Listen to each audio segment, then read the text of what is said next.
ہجرت جیسے عمل کا ثواب آپ کو نہیں ملے گا. کسی سے نکاح کرنے کے لیے ہجرت ہو، اس زمانے میں ایک صاحب مکہ سے مدینہ آئے تھے ہجرت کر کے، ایک خاتون سے ان کو نکاح کرنا تھا. ان خاتون نے یہ شرط رکھی کہ اس شرط پہ تم سے نکاح، وہ مدینہ میں رہتی تھی، اس شرط پہ نکاح کروں گی کہ تم مکہ سے مدینہ آ جاؤ. تو وہ نکاح کرنے کے لیے مکہ سے مدینہ آئے.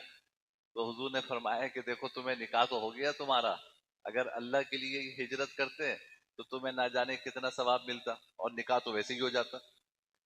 تو یہ بڑی اہم حدیث ہے جس میں ہم سب کے لیے بڑا سبق ہے کہ ہم کوئی بھی عمل کریں وہ اللہ رب العزت کی رضا کے لیے کریں، اللہ تعالیٰ کو خوش کرنے کے لیے کریں.